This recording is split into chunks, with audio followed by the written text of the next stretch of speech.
ఆ సందర్భంలో నాకు ఇంకెవరి మీద కూడా వ్యక్తిగత ద్వేషం కానీ మరి వ్యక్తిగత కోపం కానీ లేదు. అనుకోని ఆ సందర్భంలో ఒక కుటుంబం మాట నేను తీయడం ఏదైతే ఉందో అది అనుకోకుండా నా నోటి నుంచి జరగడం జరిగింది. ఆ తర్వాత వారి ట్వీట్ చూసిన తర్వాత నేను కూడా చాలా బాధపడ్డాను. ఎందుకంటే ఏ విషయంలో నేనైతే బాధపడతా ఉన్నానో ఆ విషయంలో నేను ఇంకొకరిని నొప్పించాను అని తెలిసి రాత్రి వెంటనే మరి దాన్ని వెనక్కి తీసుకుంటూ నేను ట్వీట్ చేయడం జరిగింది. కాబట్టి నాకు జరిగిన అవమానం, నేను పడ్డ బాధ ఇంకొకరు పడకూడదు అనేటువంటి ఒక ఆలోచనతోటి నేను బేషరతుగా దాన్ని వెనక్కి తీసుకోవడం జరిగింది. కానీ కేటీఆర్ విషయంలో మాత్రం తగ్గేది లేదు. ఆయన తప్పనిసరిగా క్షమాపణ చెప్పాల్సిన అవసరం ఉంది. ఆయనే చేసేదంతా చేసి ఈరోజు నన్ను క్షమాపణ చెప్పాలి అని డిమాండ్ చేయడం ఏదైతే ఉందో మరి దొంగ అని తనే దొంగ అని అరిచినట్టుగా ఉంది. ఆ విషయంలో మాత్రం ఎట్టి పరిస్థితుల్లో కూడా వెనక్కి తగ్గేది లేదు. భవన్లో మాట్లాడేటప్పుడు మరి కేటీఆర్ గారు క్యారెక్టర్ గురించి, మరి వారి గతంలో వారు చేసినటువంటి కార్యక్రమాల గురించి, మహిళల మీద వారికి ఉన్నటువంటి మరి చులకన భావం గురించి మాట్లాడుతూ మరి ఆయన నన్ను రొచ్చగొట్టే విధంగా మాట్లాడినప్పుడు నేను భావోద్వేగానికి లోనై మరి కొన్ని ఆయన మీద నేను విమర్శలు చేయాల్సిన అవసరం వచ్చింది. ఆ సందర్భంలో నాకు ఇంకెవరి మీద కూడా వ్యక్తిగత ద్వేషం కానీ మరి వ్యక్తిగత కోపం కానీ లేదు. అనుకోని ఆ సందర్భంలో ఒక కుటుంబం మాట నేను తీయడం ఏదైతే ఉందో అది అనుకోకుండా నా నోటి నుంచి జరగడం జరిగింది. ఆ తర్వాత వారి ట్వీట్ చూసిన తర్వాత నేను కూడా చాలా బాధపడ్డాను. ఎందుకంటే ఏ విషయంలో నేనైతే బాధపడతా ఉన్నానో ఆ విషయంలో నేను ఇంకొకరిని నొప్పించాను అని తెలిసి రాత్రి వెంటనే మరి దాన్ని వెనక్కి తీసుకుంటూ నేను ట్వీట్ చేయడం జరిగింది. కాబట్టి నాకు జరిగిన అవమానం, నేను పడ్డ బాధ ఇంకొకరు పడకూడదు అనేటువంటి ఒక ఆలోచనతోటి నేను బేషరతుగా దాన్ని వెనక్కి తీసుకోవడం జరిగింది. కానీ కేటీఆర్ విషయంలో మాత్రం తగ్గేది లేదు. ఆయన తప్పనిసరిగా క్షమాపణ చెప్పాల్సిన అవసరం ఉంది. ఆయనే చేసేదంతా చేసి ఈరోజు నన్ను క్షమాపణ చెప్పాలి అని డిమాండ్ చేయడం ఏదైతే ఉందో మరి దొంగ అని తనే దొంగ అని అరిచినట్టుగా ఉంది. ఆ విషయంలో మాత్రం ఎట్టి పరిస్థితుల్లో కూడా వెనక్కి తగ్గేది లేదు. భవన్లో మాట్లాడేటప్పుడు మరి కేటీఆర్ గారు క్యారెక్టర్ గురించి, మరి వారి గతంలో వారు చేసినటువంటి కార్యక్రమాల గురించి, మహిళల మీద వారికి ఉన్నటువంటి మరి చులకన భావం గురించి మాట్లాడుతూ మరి ఆయన నన్ను రొచ్చగొట్టే విధంగా మాట్లాడినప్పుడు నేను భావోద్వేగానికి లోనై మరి కొన్ని ఆయన మీద నేను విమర్శలు చేయాల్సిన అవసరం వచ్చింది. ఆ సందర్భంలో నాకు ఇంకెవరి మీద కూడా వ్యక్తిగత ద్వేషం కానీ మరి వ్యక్తిగత కోపం కానీ లేదు. అనుకోని ఆ సందర్భంలో ఒక కుటుంబం మాట నేను తీయడం ఏదైతే ఉందో అది అనుకోకుండా నా నోటి నుంచి జరగడం జరిగింది. ఆ తర్వాత వారి ట్వీట్ చూసిన తర్వాత నేను కూడా చాలా బాధపడ్డాను. ఎందుకంటే ఏ విషయంలో నేనైతే బాధపడతా ఉన్నానో ఆ విషయంలో నేను ఇంకొకరిని నొప్పించాను అని తెలిసి రాత్రి వెంటనే మరి దాన్ని వెనక్కి తీసుకుంటూ నేను ట్వీట్ చేయడం జరిగింది. కాబట్టి నాకు జరిగిన అవమానం, నేను పడ్డ బాధ ఇంకొకరు పడకూడదు అనేటువంటి ఒక ఆలోచనతోటి నేను బేషరతుగా దాన్ని వెనక్కి తీసుకోవడం జరిగింది. కానీ కేటీఆర్ విషయంలో మాత్రం తగ్గేది లేదు.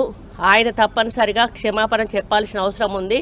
ఆయనే చేసేదంతా చేసి ఈరోజు నన్ను క్షమాపణ చెప్పాలి అని డిమాండ్ చేయడం ఏదైతే ఉందో మరి దొంగ అని తనే దొంగ అని అరిచినట్టుగా ఉంది. ఆ విషయంలో మాత్రం ఎట్టి పరిస్థితుల్లో కూడా వెనక్కి తగ్గేది లేదు.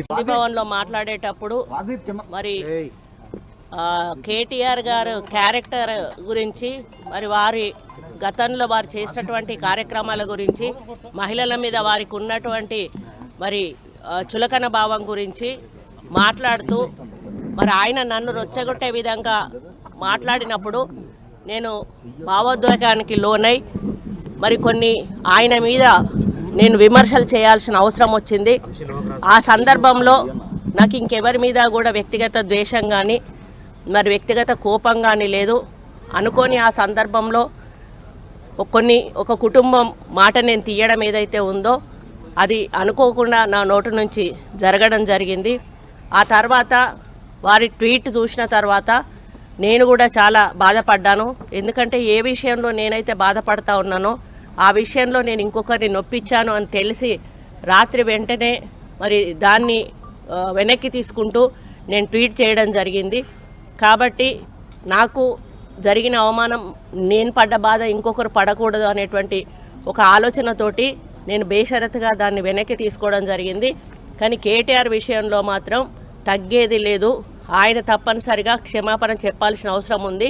ఆయనే చేసేదంతా చేసి ఈరోజు నన్ను క్షమాపణ చెప్పాలి అని డిమాండ్ చేయడం ఏదైతే ఉందో, మరి దొంగ దొంగ అని తనే దొంగ దొంగ దొంగ అని అరిచినట్టుగా ఉంది.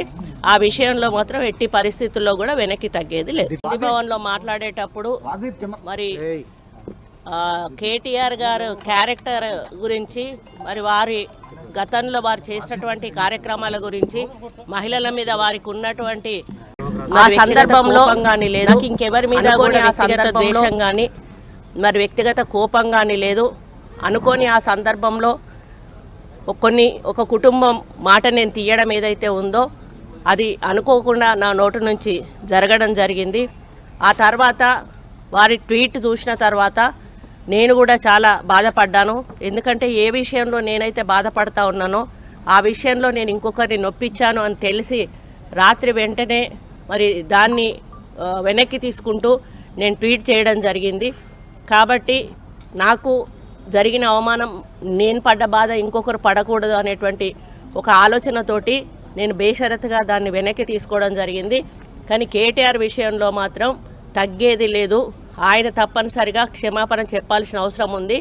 ఆయనే చేసేదంతా చేసి ఈరోజు నన్ను క్షమాపణ చెప్పాలి అని డిమాండ్ చేయడం ఏదైతే ఉందో, మరి దొంగ దొంగ అని తనే దొంగ దొంగ దొంగ అని అరిచినట్టుగా ఉంది. ఆ విషయంలో మాత్రం ఎట్టి పరిస్థితుల్లో కూడా వెనక్కి తగ్గేది లేదు.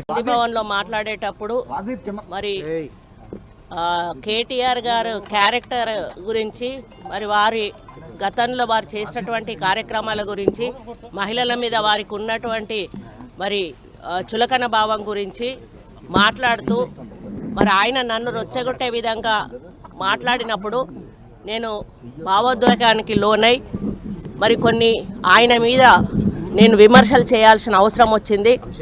ఆ సందర్భంలో నాకు ఇంకెవరి మీద కూడా వ్యక్తిగత ద్వేషం కానీ మరి వ్యక్తిగత కోపం కానీ లేదు.